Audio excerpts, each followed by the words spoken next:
Really, I've never been there. Wow. Wow. Okay. Rob. Yes. Good morning. I would ask you how your Shabbos was, but I was there with you. I don't need to know because I already know. But I enjoyed it personally. Yes, I'll tell you my subjective. Did your wife enjoy it as well? Yeah, sure. It's just an amazing opportunity to see Hebron as it's never been seen before. Let me ask you this: did you get back home easily? Fine. Yes, everything went fine. It's a little bit nerve-wracking driving in areas that you're less familiar with, but our car looks a little bit like an Arab car. So you have Arab plates? No. Except for the license plate. Covered in dents and scratches and. Well, we bought it from an Arab, and it's I don't know. But it is like the back seat like full of Cheerios and trash, like a real like Orthodox Jewish family car. No, not right now, not at this moment. But it has 2 car seats for our grandkids. So that's a sign. But they have children too. Okay. Anyways, we're going to learn about Pesach. We'll keep learning about Pesach. If we could just summarize, we the way we're trying to go through this is we're focusing on there's the problems with chametz is the first issue. We said there's actually 4 mitzvot that have to do with chametz, right? So chametz times 4. There's not to eat it, of course. Bal yira'eh ubal yematzeh, allowed to have it found in your possession or have it be seen in your possession. And then, of course, the mitzvah aseh, to destroy it. Okay, and then, of course, we said coming up, what we're going to have, of course, is the mitzvah to eat matzah. That's a positive commandment that tell the story of Yetziat Mitzrayim as a separate mitzvah. And finally, in the day there was, of course, bringing the korban, Pesach, which we don't have nowadays. And I think that's about it. So we're focusing on this right now. We're focusing on the mitzvah of chametz. We started to define what is chametz. We said it's something made from the 5 grains. The 5 only something made from the 5 grains can become chametz. By the way, it's also only that is valid to create kosher matzah for the holiday, and the one of those 5 grains that gets risen, that gets leavened, could either be by the yeast in the air, or it could be with additional yeast. In the Torah, the word for that additional yeast is called. It's a pasuk in the Torah. Torah describes you should not eat any chametz or any. It actually refers to the yeast as something you would eat, although. Seor. The word in Hebrew is, of course, chametz and seor. Sin. Seor is yeast. Yeast, and this is the bread. The actual bread, right. Usually put the seor to create the chametz, but the Torah refers to it as directly as well, that you're not allowed to eat either seor or chametz. And we talked about what happens if the process of leavening gets stopped in the middle. It doesn't quite become edible. That's nukshe. That's what Thomas was referring to. That's a rabbinic prohibition. It's not chametz gamur, totally chametz, but it's rabbinically called chametz. And we saw the example might be some glue. You take some flour and water, and it's not really so edible, and it doesn't really rise up and become a bread. But rabbinically, it's prohibited. And the other type of chametz we spoke about, which is allowed, is chametz, which it's proper chametz, but it gets so spoiled that even a dog would not eat it. It's so spoiled that even a dog would not eat it. It's permitted. Well, that's a review of what we saw in chapter 2. then, of course, we talked about how matzah meal, which means flour, which is made from matzah, as you took regular flour and you baked it and made kosher for Pesach matzah, and then you crumble it up and grind it and turn it into flour. That you could use with water for 18 minutes, for 100 minutes. That never becomes chametz again, unless you want to be machmir. There's a Hasidic custom. We talked about it. It's called gebrokt in Yiddish. It's talked in Hebrew. It's usually called matzah shruya, matzah that's been soaked. And there's people that are machmir about it. We're going to learn more about that in the future. Okay, that was chapter 2. Chapter 3, we talked about the timing. When do the mitzvot of chametz start? Who can tell me when the mitzvah to eat chametz starts? 15th. The 15th to the 21st. That's the 7 days of Pesach. And is there any additional time? Wait, on Erev Pesach. On Pesach on the 14th. 14th. When on the 14th? After sunset. Like, After the 6 hour. Good. When on the 14th in the afternoon, that's the time they would, if there was a temple, they would bring the Pesach sacrifice. And the Torah says specifically, when you're bringing the Pesach sacrifice, don't have any chametz. So it's 7.25 days, right? Because of that last quarter of the 14th day, afternoon, you're not allowed to have chametz. That's from the Torah. Two additional.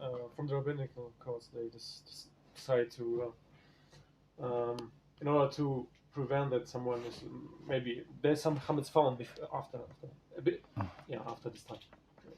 So first of all, we're talking about eating. Eating. We're talking about eating. So Torah law, you're not allowed to eat chametz for 7 days plus a quarter before, right? The end of the 14th day. Rabbinically, they said you're not allowed to eat it for an extra 2 hours. That's why we always have to try to finish our breakfast and our Pesach at about 10 o'clock.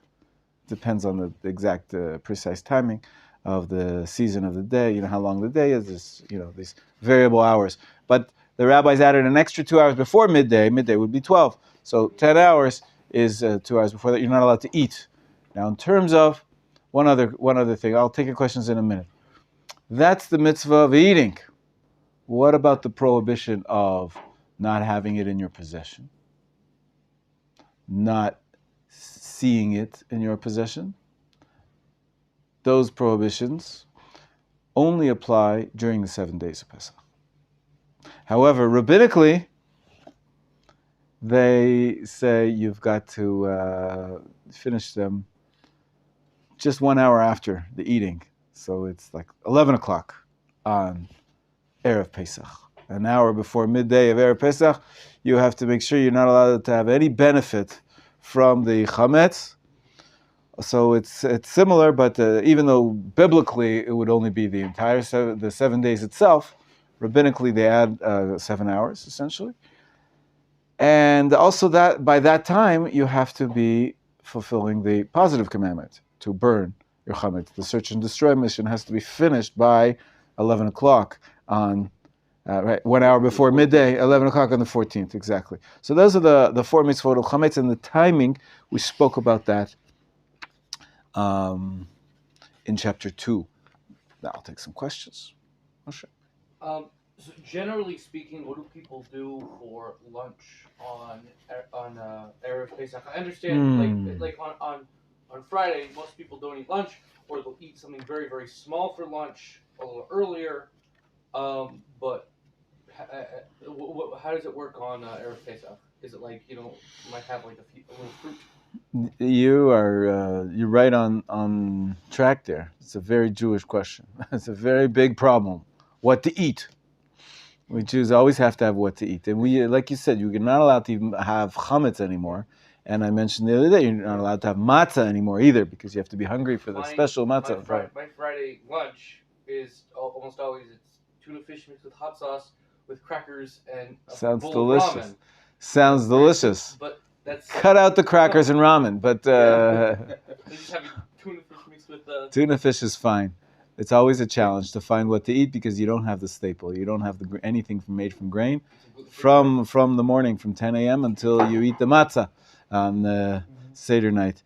So it's worse than any other Erev Shabbat where there is a custom not to have a set meal on Friday afternoon because you want to be hungry for every Shabbat. But this is even more severe because it's once a year mitzvah to eat the matzah. So you're not allowed to have any matzah. And chametz, of course, is prohibited, as we said, from the Torah, from midday and rabbinically 2 hours before that. So you can't have chametz and you can't have matzah. What do you eat? Let them eat cake, Pesach cake. Let them eat. If it's made from potato flour, that's fine. Yes. Oh, yeah? So you can open kosher for Pesach. Yeah, sure. Food. Sure, you can eat Before kosher everything Pesach starts? now. You can eat kosher Pesach food all year round, if you like it. It's made from potato flour. So now, as we said, there's 2 types of Pesach cakes. You got to be careful. It's Pesach cakes made from potato flour or rice flour or potato starch, whatever it is, and they can taste pretty good. Then there's Pesach cakes made from matzah meal. That is it's kosher for Pesach. As we said, the matzah can't become chametz once it's turned into matzah, and then you grind it up and turn it into flour. You can use it for making cakes. The bracha is, of course, mezonot, because it's made from the 5 grains, and the only thing you have to be careful about is some people say you're not allowed to have it on Erev Pesach, although it's not quite matzah, so some people allow it. And then, of course, if you come from a community that doesn't have matzah shruya, the gebrukt, that of course those cakes are gebrukt. Those cakes you have the matzah meal mixed with water and eggs and so forth. So if that's your custom, you don't have those. Sometimes the whole Pesach, sometimes just the first day. We'll talk about that. But there's definitely room to be lenient, even if it's your custom on Pesach, on Erev Pesach, to have some matzah meal, if you hold that it's not considered matzah and you're not ruining your appetite for the matzat mitzvah. Yes, Rabbi. Is there a main process to destroy the chametz? That's this chapter. We're going to start right now. By burning? That's what we're going to talk about right now. Exactly. The one mitzvah which is left, we talked about pretty much don't eat chametz. We talked about when don't eat the chametz, and then we talked about not having the chametz. We're going to, the timing of that as well. What's left is the positive commandment, what we need to do. We could talk, it's a much shorter discussion what not to do. I'll just sit here. But when I have to do something, I have to get rid of the search and destroy mission we talked about. Mitzvah bi'ur, right? The 4th mitzvah. So again, achila is number 1, right? Bal yera'eh and bal yimatzeh. It should not be seen, should not be found. These usually go together. And the last one is mitzvat bi'ur. The pasuk in the Torah was tashbitu. You shall nullify, or, from the word Shabbat, make rest, cease and desist. You must get rid of the chametz. This is what we're going to be talking about in chapter 3. Bi'ur means to destroy. Destroy. It could be through fire, it could be through other means we're going to see. That's chapter 3, page 25. Everything you wanted to know about a search and destroy mission. No, we're not talking about the war in Ukraine. We're talking about search and destroy the chametz inside. Inside. Where inside? First of all, inside your house. But I also was referring to, I always mention this when I start, when are you supposed to perform this mitzvah, search and destroy mission on the chametz? When I started with my family, it's usually, at least officially started, at Bidikat Chametz, the night before Pesach. There's, the candle, and you hide the little pieces of chametz, and you search for them. Well, we're going to talk about it, but that's the official start.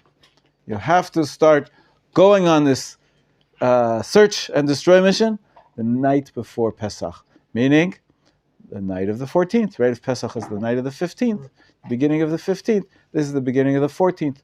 So there's a mitzvah and we say a bracha even. We say a bracha. It's a mitzvah. You have to search and destroy. It's in the Torah.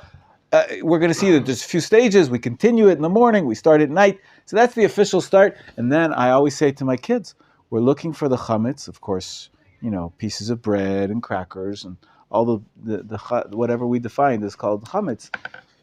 But don't forget, there's something that's symbolic, chametz, in our hearts, in our personalities. The chametz is many times associated with the yetzer hara, the evil inclination. Sometimes I think we mentioned it's associated with haughtiness, gaiva, meaning when you're like the bread puffs up, so we puff up ourselves. We think we're so great. That's something we got to get rid of.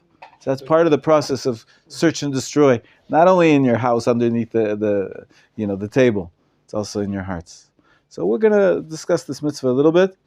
The truth is, I'll tell you right off the bat, most people today in the modern context, for a number of reasons. One is we have bigger houses and a lot more possessions. Most people start before the night before Pesach, like a week, maybe 2 weeks. Some people start a month before. Some people really clean it, because searching and destroying means part of it is cleaning. We'll talk about it. It's a dorm room, so it's not really that much of a That's true. So, but you are going to have an opportunity. We have 2 weeks off before Pesach. We finish at Rosh Chodesh. That's the yeshiva schedule. You get a whole month off for Pesach. It's really, the truth is, for most yeshiva boys, in the context, it gives them an opportunity to earn some cash to help others, older people who can't clean their houses themselves, or people who are just too lazy to clean the houses. People are working. You can. I don't want to say it should be under the table, but really should be pay. Any work should be pay taxes to the Israeli government. But it's quite common that some extra cleaning help. You don't get involved with the tax authorities, and so you'll be helping people to clean if you want to earn some money. We're on student visas. We're not allowed to work. Well said. Now turn off the camera, and we could talk for real. But no. Anyways, so people do start this mitzvah of biur even before the night before Pesach, and let's see it inside. Okay, Yossi's here. We can start. We just did some review. I'm sorry you missed it. It was nothing new, right? I'm sorry. Although I got some blank faces and I got some wrong answers. Just saying. But Yossi wasn't here to answer. no, Yossi, you can watch the tape, the recording. Let's start. Page 25. David, start us. Okay, mitzvot associated with getting rid of chametz. It is a positive Torah commandment to eliminate all chametz from our possessions before Pesach, as it is written. Yet on the first day you must remove the seor from your homes. Tashbitu. Remove is tashbitu. It's this word we read. So remove the seor. So this is, in English I would say, get rid of.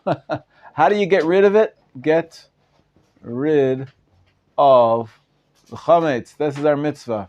How do you get rid of it? We're going to see that we're Jewish. So there's going to be many different ways that we use to get rid of the chametz. It's not just one way. Good morning. Because this is a Torah commandment to get rid of it. So we're going to see that a number of methods are proposed by the sages. I mentioned some before. But we're going to see the details. Go ahead. The oral tradition teaches that we are to clear out the chametz by midday of the 14th of Nisan, Erev Pesach. This ruling is supported by the verse, "You shall not slaughter the lot of my sacrifice or the chametz," which is interpreted to mean that one may not slaughter the paschal sacrifice while there is still chametz in his possession. At the time of slaughtering, the paschal sacrifice begins at midday. On the 14th of Nisan. Yeah, so midday, that's when you have to have the chametz out of your house. Not only you're not allowed to eat it, midday, 12 o'clock. The timing changes a little bit. We're going to go through the details perhaps another time, but it's not necessarily 12 o'clock on the watch, right? Because we go from sunrise to sunset, and those always change. And then we divide that time into 12. And so nowadays, I think it's around 12:30. Because sunrise is around 6:05, 6:09 today. And sunset is around 5:30. It's almost 6 to 6. It's a little bit less than that, so it's got to be before 12 actually. It's going to be like 11:35 chatzot, midday. So that's the biblical time when you have to make sure all the chametz is gone. So you've got to fulfill this mitzvah, getting rid of it before that time. Go ahead. Men and women are equally obligated in this mitzvah as they are concerning all of the mitzvot of Pesach. Whoever did not remove the chametz from his home by midday of the 14th of Nisan is in violation. Every single moment that he delays of post commandment of removing the chametz. Ouch. Furthermore, from the moment of Pesach, holiday begins.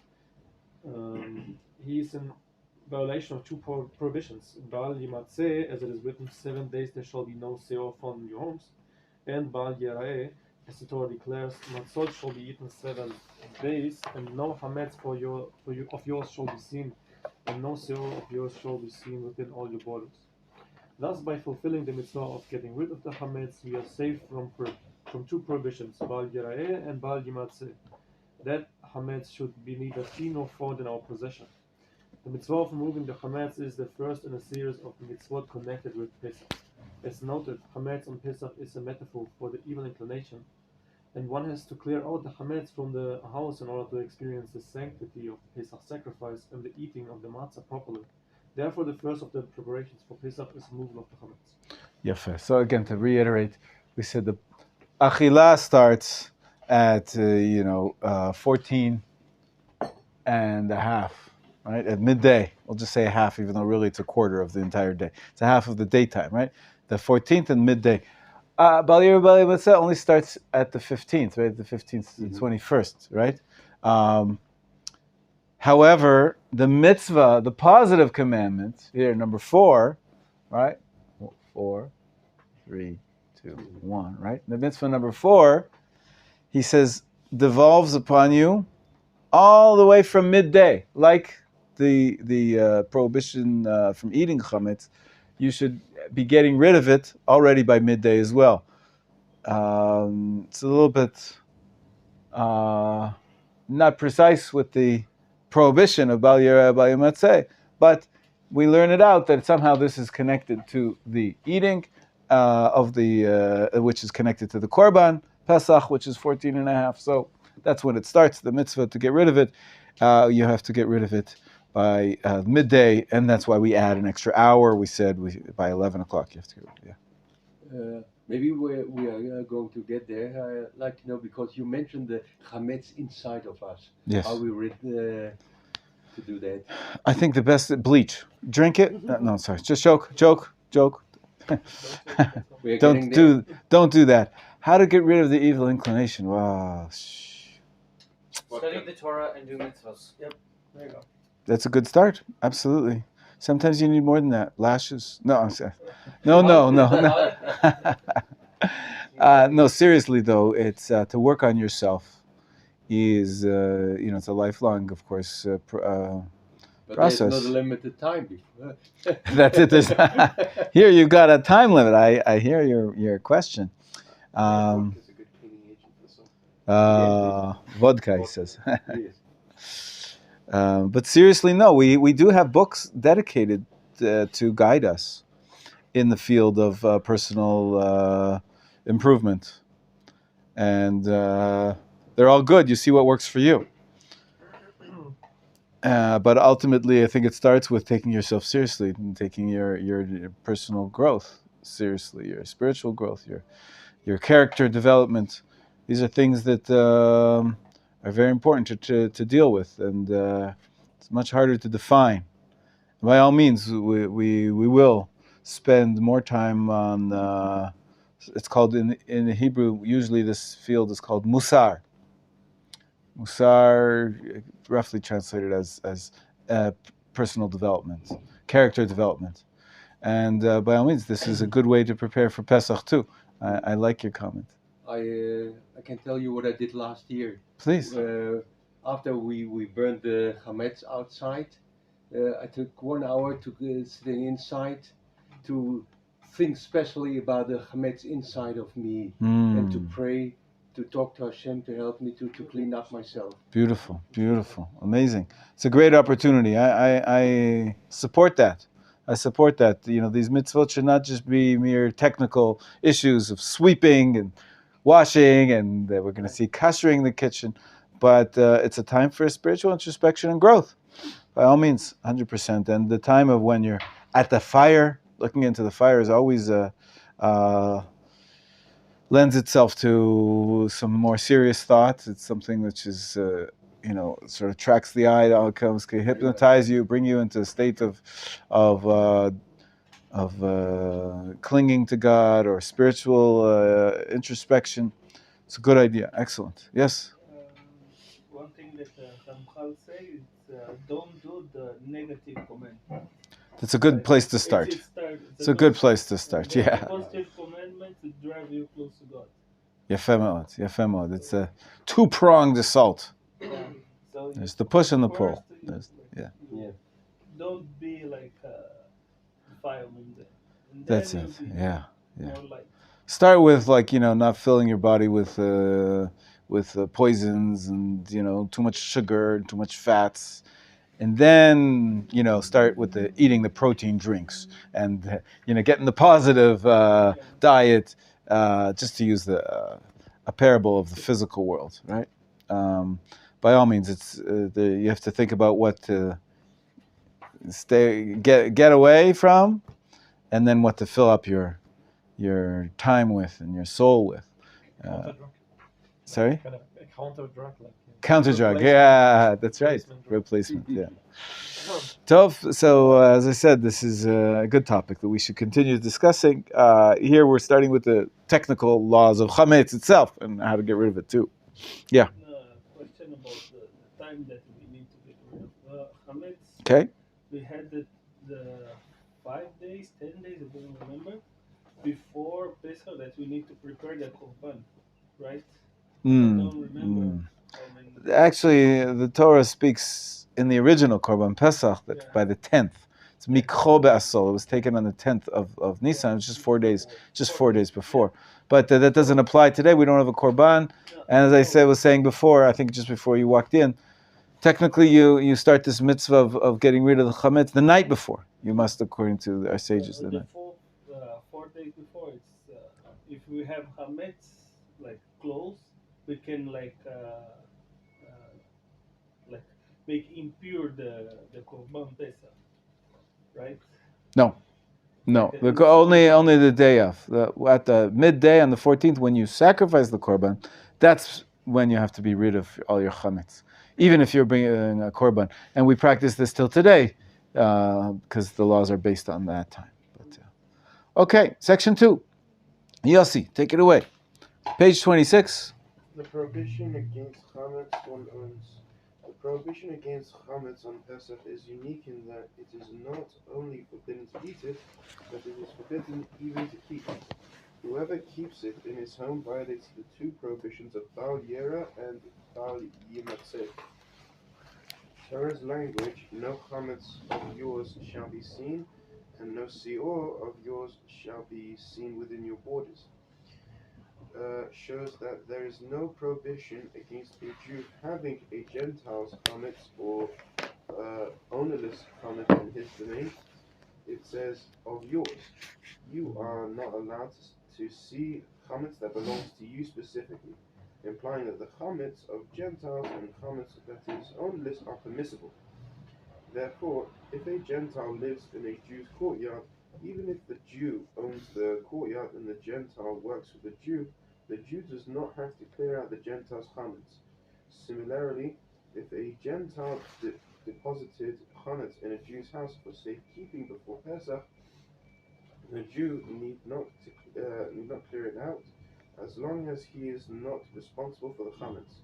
However, he must erect a partition at least 10 tefahim, handbreadths, high in front of the chametz, to make certain that he does not forget and eat of it. Alternatively, he may lock it up and hide the key, or close it in a cabinet and take the doors shut, so that if someone opens them, he will be reminded of the prohibition against chametz. So anybody give me a practical application of that? There's a nice loophole in case there's chametz in your home. That as long as it's not yours, it's not a problem. That's good. I wouldn't call it a loophole. It's just really saying that that's what the Torah said. You don't have chametz of yours in your possession. If it's not yours, it can be in your possession. So what's a practical application of that? We sell the chametz. Excellent. If you sell the chametz, we're going to get into that whole discussion. But if you do have chametz that you don't want to get rid of totally, you sell it to a non-Jew. Even if it's in your home, it's not yours. You're not violating any prohibition. As long as you put it away so that you don't stumble by saying, oh, I really need a drink of whiskey. Pull it out of the cabinet and pour yourself a drink. That's dangerous. Not that you would ever do have such a bad habit. But if you put a tape on it, then I see. So the that- Tefachim is just to keep it out of reach. 10 Tefachim keep it out of reach to make it clear. No, we're going to get to dishes. Okay. Not so simple, yeah. So wait, beer and wheat whiskey, those are all. Chametz gamur, totally chametz, absolutely, yeah. Everything that's Well, that's Purim, Purim. Purim's coming.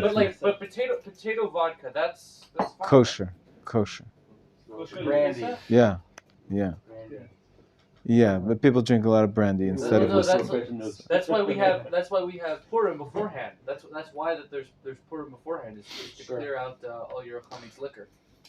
Okay, similarly, A Jew may let a Gentile enter his home on Pesach, carrying his chametz with him. It is forbidden, though, for the Jew to eat with the Gentile at the same table, lest the Jew forget and eat of the Gentile's chametz.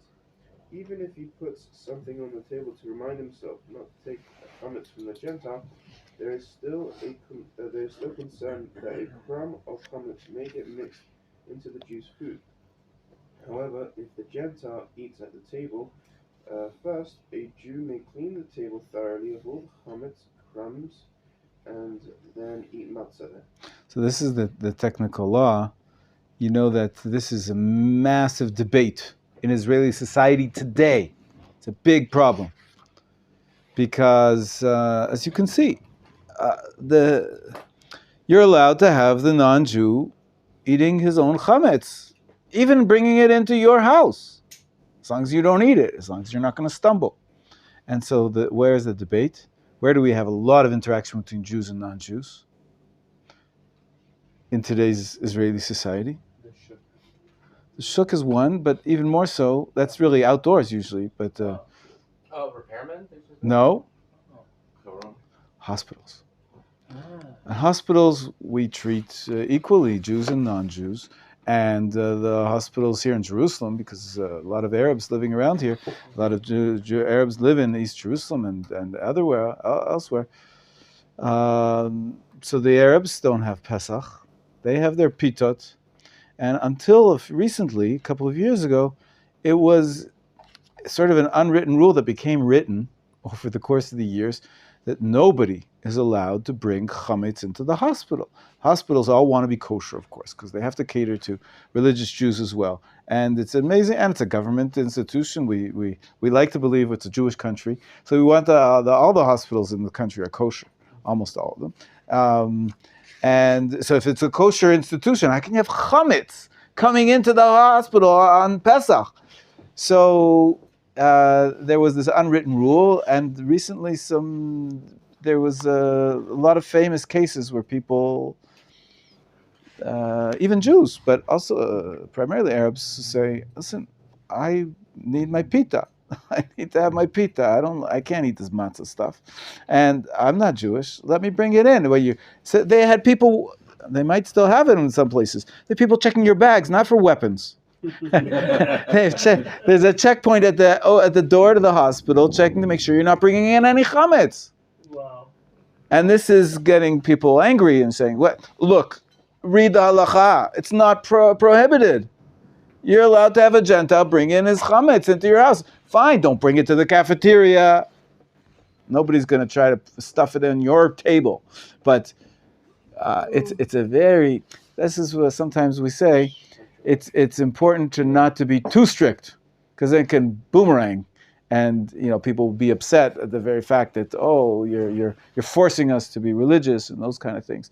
So it's a fine line, and this has been a matter of debate in the most recent years. Also in the army bases, there are non-Jews in the army. there's Druze, and there's there's a lot of Russian Jews who came who are not Jews halachically, and none of them, a lot of them don't know or don't care about Pesach and the chametz. And you can get chametz even though officially in Israel it's supposed to be forbidden. In public spaces, you can get chametz, and everybody can make chametz in their home. So you have a soldier comes from home. He brings his bread. He brings his special Russian bread with him. And we spent so much time making all the army bases kosher for Pesach. There's millions and millions of dollars invested because all the army has to be kosher. This is an amazing feat. The only time in thousands of years that we have a kosher army. The entire army is kosher. It's unbelievable. You could argue it could be better, could be worse, a lot worse. Could be not kosher at all. So it's a kosher, all the bases are kosher. And then you have people coming home from their homes in the middle of Pesach, and they're bringing chametz into the kosher for Pesach army base. You want it to be sterile. You're so careful about it. But everybody can bring it in their own bags. Truthfully, they're not really violating any prohibition. They're Gentiles. And a Jew may let a Gentile enter his home on Pesach carrying his chametz. It's his chametz. It remains his. It doesn't become yours just because it enters your house. It's his. And so technically it's allowed, but of course you can see that in the public context, in a public institution, it could be very problematic. We don't like to we get very scared. If we even see bread, so, it's chametz. This is a big thing for the Jewish people. And so just bringing that up to date, this particular point, that when the Torah says, do not see or let it be found, it refers to your chametz. It has to be owned by a Jew. That only then, it's to eat, not to eat, and not to keep. Right. Not to eat, keep, and that's the two of them together, by Matzeh. And finally, the mitzvah, the positive mitzvah to get rid of, we're going to discuss further. Yeah. What about, I know there's a thing that Jews generally don't go around visiting other Jews on Pesach because it's controversial. Some people are very careful about it, yeah. But what's the law on going to someone else's house for a meal? Yeah, so the simple answer is that if you trust their kashrut, you can trust their kashrut about Pesach too, about chametz. There is a custom, and you probably, sounds like you grew up with this custom, is that there's some religious Jews who, they might go eat at someone else's home the rest of the year for a Shabbat meal, for a party, but on Pesach, we're even more careful than usual. And you don't trust anybody else's kashrut. And of course, it's only a custom, and it's been slowly but surely broken down in the richer societies because people go out to restaurants. Mm-hmm. There's kosher LePesach restaurants. Well, according to this custom, you can't go to any kosher LePesach restaurant, and that could limit you if you're a person of means and you need to eat outside. But there is this custom that you don't eat anywhere else, just because you want to make sure, super sure, that everything you're eating on Pesach is kosher Pesach. It's a custom. It's not, if that's your family's custom, then you should continue it. Otherwise, you don't have to, halachically, if you rely on someone's kashrut, you rely on his kashrut for Pesach too. Same thing. Yeah. See, I feel like for myself, I'm the opposite way around. Whereas I would, on Pesach, I want to eat at other people's houses. More kosher than... I would not trust my own ability. No. Yeah, that's why we're learning. You're going to learn, you'll know what to do, and you can trust yourself, yeah. Do we have the same problem like you talk about the IDF and the hospital with the elderly homes? Similar, sure. Sometimes any public place, you're going to have mixed in some non-Jews. And technically, if the food belongs to them, they're not violating any prohibition for us. But it could get messy, of course, if you have people sharing a room, and might even be sharing tables in the cafeteria, and then you might have some crumbs left over. And if it was all done with goodwill, it's of course terrific to say no chametz brought into a public institution. Mm-hmm. But we can see, as I was saying, in the last few years, it's been a testy issue. Unfortunately, the goodwill is being is being pushed aside because it's hard to find the right balance between forcing your hand and people being respectful. Sometimes people don't like being forced, and so they become less respectful if they're forced. If it was just, please don't bring chametz in a public place. This is a Jewish country and this is a Jewish hospital. If they would just put a sign on the door and ask for everybody's goodwill, you'd probably get a better response than the, people checking your bags coming in. People don't like that. They don't like to be suspected of, the chametz police are out to get you. It apparently exists still today. It exists. Even some malls, believe it or not. Really? Because in the malls there's many restaurants that are kosher and they want a kosher society. Yeah, somebody should create one of those machines, one of those metal detectors, a chametz detector machine, before you come in. But they don't want any of the restaurants don't want anybody bringing in chametz and. That's right. You could train dogs. That's right. That would be a trick between chametz and matzah because it's made out of the same thing. It's very interesting. All right. So what does it mean it's yours? This goes back to Moshe's question the other day. If the chametz is yours, if you go to the store and you buy it, it's yours. But what if you own shares, right, in a bakery? You don't have it in your possession, but you own it maybe. So maybe you have to get rid of it. Let's read section 4. Moshe, read section 3, bottom page 27. Chametz that has been guaranteed by a Jew and the status of stocks. We have learned that one violates the prohibitions of Baal Yera'ah and Yera'eh, and Baal Yimatzeh only by possessing chametz that is the property of a Jew. As it is written, no chametz of yours shall be seen. Shemos 13:7. Yet, at first glance, there is a difficulty here, for it is written, there shall be no seat or found in your homes. Shemos 12:19, implying that it is forbidden to have chametz in a Jewish home under any circumstances. The sages explain that indeed, if the chametz belongs to a Gentile and the Jew has not undertaken the responsibility of its safekeeping and guaranteeing its return, then it is not forbidden to have it in the Jew's domain, as it is written, and no chametz of yours shall be seen. If, however, the Jew accepted responsibility for the item, then it is considered like his own, and the prohibition applies. This is what the Torah intended when commanding, there shall be no seat or found in your homes. Pesachim Daf 5b. Therefore, if a Jew guaranteed the return of chametz that was deposited with him, it becomes like his, and he is not allowed to keep it in his home or courtyard, but must return it to the Gentile or clear it out. In a situation where he cannot return it to the Gentile, and clearing it out will cause him a loss, he should sell the chametz together with the place it is stored to a different Gentile. Shulchan Aruch. Shulchan Aruch. And Mishnah Brura. However, if the Jew undertook the protection of a Gentile's chametz that remains in the Gentile's possession, then the Jew does not violate any prohibition. Thus, an insurance company owned by a Jew may insure Gentile's chametz because it remains in their possession. Furthermore, if a Jew deposited chametz with a fellow Jew for safekeeping, each of them is under the obligation to clear it out. The depositor, since he owns the chametz, and the recipient of the deposit, since by undertaking this to safeguard it, he becomes like an owner. Even if he did not undertake its safekeeping, he is required to clear it out. If one bought stock in a company that owns chametz and Pesach arrived, if he has the authority to express his view about how to manage the company's affairs, what to sell and what to buy, then it is considered as if he owns the chametz, and he violates Baal Yera'eh, Baal Yera'eh, and Baal Yimatzeh on account of it. But if he is not authorized to express an opinion, then he is like everyone who invests in stocks. The company owes him a percentage of its value. But its property is not considered his, and he does not violate any prohibitions on account of its chametz holdings. Accordingly, those who invest money in mutual funds or pension funds do not violate any chametz prohibitions, even though the managers of the funds may invest part of the money in a company that owns chametz, since this chametz is not considered the property of the investor.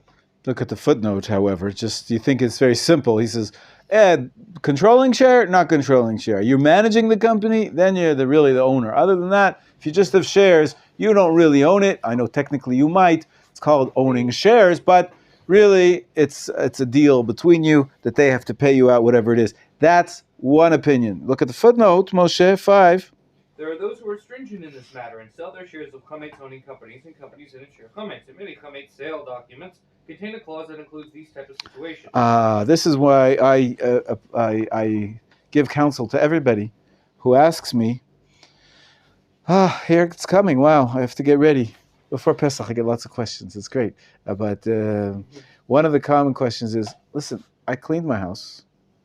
I don't have any whiskey. I don't have any bread. I don't have any noodles.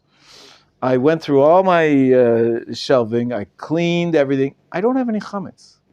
Do I also have to sell the chametz?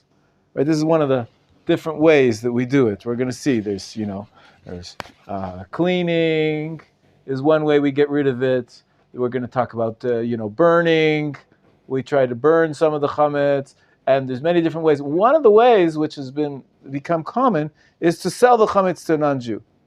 And people say, why should I sell the chametz? I don't have any chametz. Why should I sell the chametz? I encourage everybody to sell their chametz as well.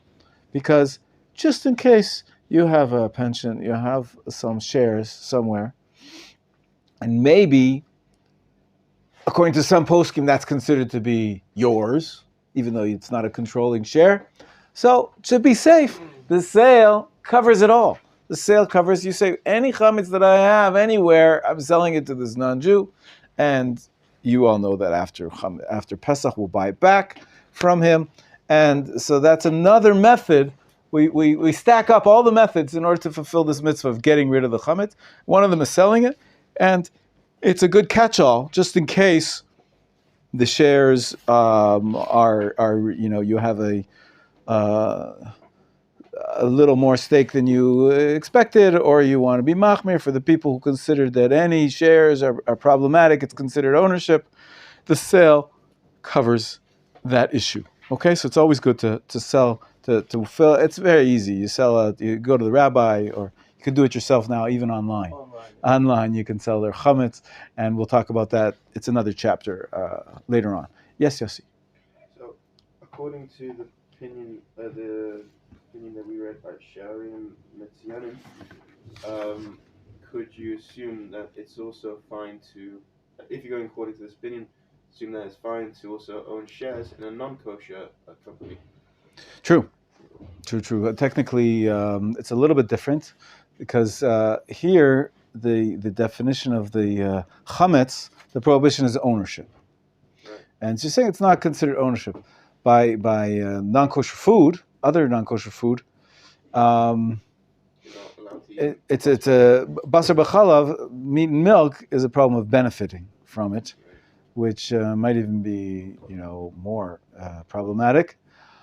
But if it's not basar b'chalav, if it's just treif, let's say it's a non-kosher meat packing factory, then you're allowed to have benefit from it. The only problem is you're not supposed to be a Jew. Should not be supposed to be trafficking in non-kosher products, because a Jew might eat it from your hand, and you're causing him to sin. So there's other considerations when it comes to other areas of halacha. We're focusing on the chametz aspect right now.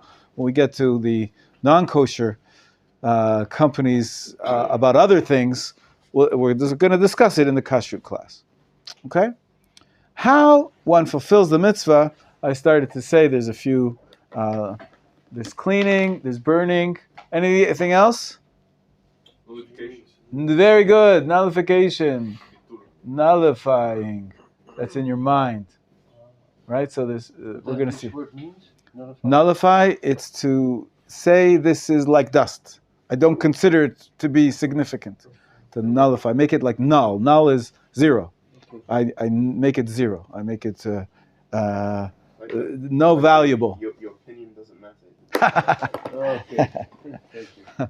Okay, let's read it inside number 4. What are we up to? Thomas, go for it. How one fulfills the mitzvah of removing the chametz. We clean the chametz out of our homes in 2 ways, in thought and in deed. That is, spiritually and in practice. The removal in thought is done through nullification, bitul of the chametz, declaring it ownerless and considered as mere dust. We do this nullification because we violate the prohibition of Bal Yareh and Bal Yamatzei, only with chametz that belongs to us and that we consider valuable. One who nullifies this chametz and considers it to be as dust does not violate any prohibition on its account.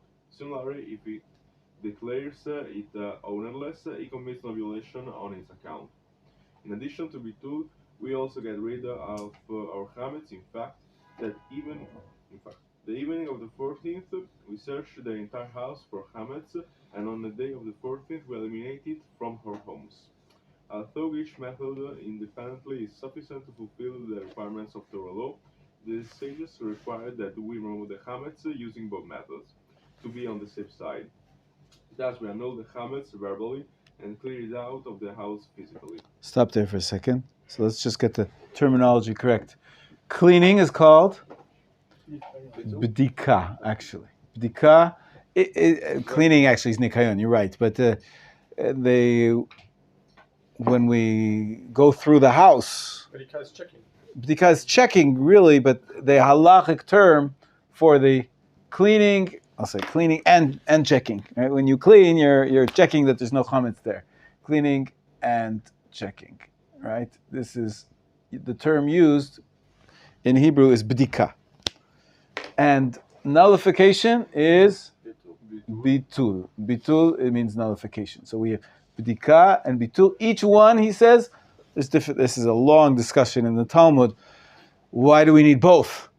They're both a fulfillment of bi'ur. Now, bi'ur is usually the word we use for the burning part. We're also going to burn some of the chametz. So we have three words, bdika, bitul, and bi'ur, or sreifa, right? This is, of course, burning.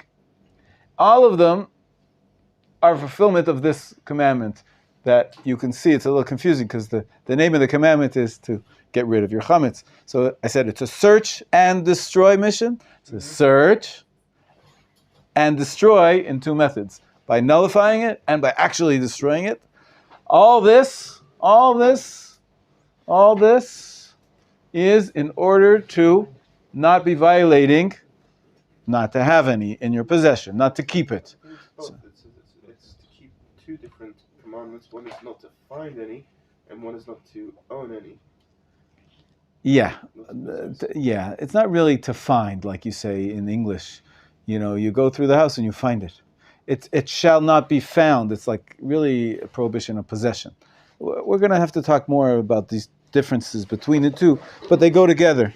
But the way we avoid them is the same way. It's these methods. Bdika, bitul, and we're going to see we also do a little bit of sreifa. Bdika and bitul is the first ones we're talking about. Bdika is actually getting rid of the chametz, and bitul is in your mind. Okay, so this is action, and this is in your mind. Okay. Next part, Renan, at the from the paragraph on the one hand. On the one hand, no, still in page 30. Okay. On the one hand, the sage did not want to rely on the nullification alone. As some Jews not null the chametz wholeheartedly. Good. And subsequently keep it in their homes to eat after Pesach. Since they had not annulled the chametz wholeheartedly. The W is silent. Wholeheartedly, yeah. Wholeheartedly, they would violate the prohibition of Bal Yareh and Bal Yamatzei by keeping it at home. Moreover, they were concerned lest if chametz remained in the house, people might eat by mistake. Therefore, they also require removing it from the house physically. Okay, so let me just explain. If you use only the method of nullification, it's basically you're saying, okay, I know I've got a bottle of whiskey in the cabinet, and I know I've got a delicious package of rolls. But I know it's Pesach now. I'll have it after Pesach. So I don't want to destroy it. But all I have to do is consider it like dust. Consider it not mine. Because I'll leave it in the cabinet for the entire 7 days, but I won't be guilty because it won't be mine or it won't be valuable. Now, what happens if in the middle of Pesach you start to think about that package of rolls? You start to think, oh, this matzah is really tasting terrible. I remember I have this roll. You nullified it. Nullification in your mind is very fragile. You may very quickly unnullify it, and therefore you'll be violating. Even if you don't eat it, it'll become yours again.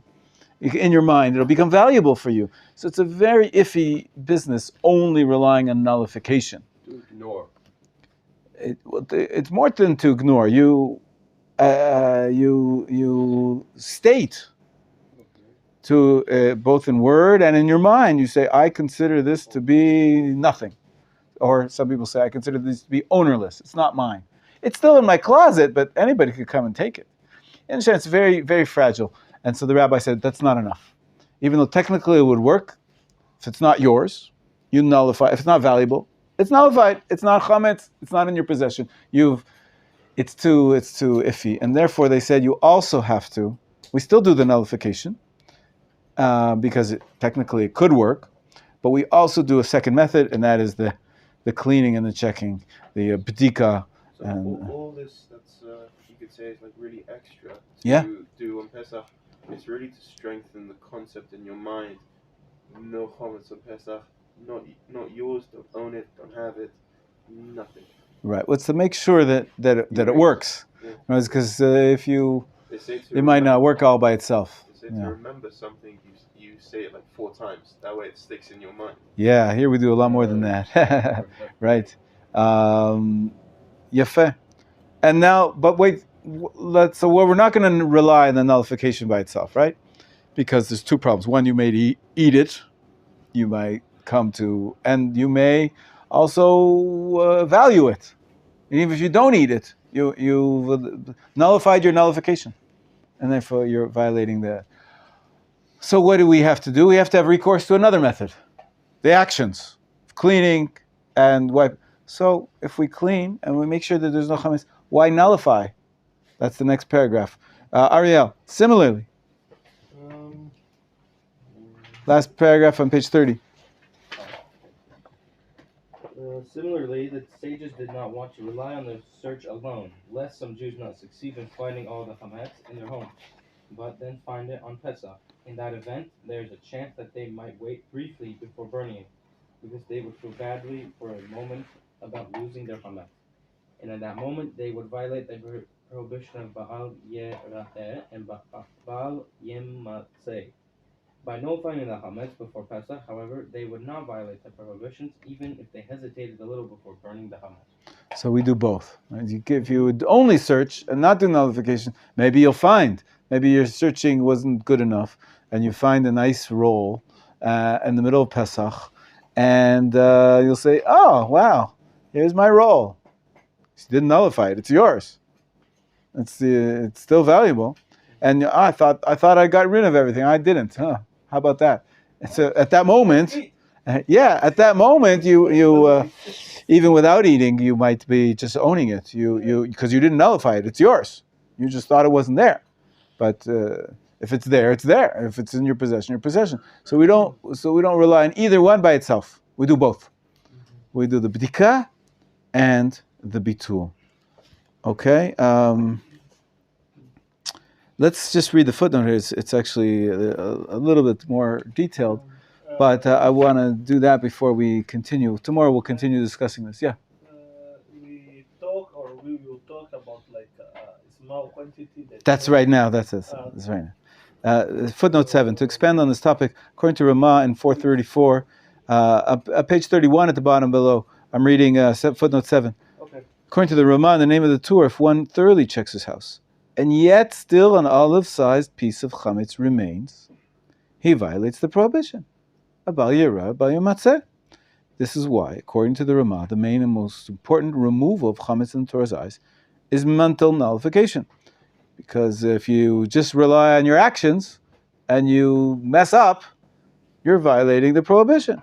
However, according to many other poskim, including Rambam and Rosh, anyone who checks his house properly, even if he does not succeed in finding every last bit of chametz, does not violate any prohibitions for unintentionally having chametz in his house, since he did a proper and thorough check. Only if one finds chametz in his house on Pesach and intentionally leaves it in his house because he wants the chametz would he violate any prohibition.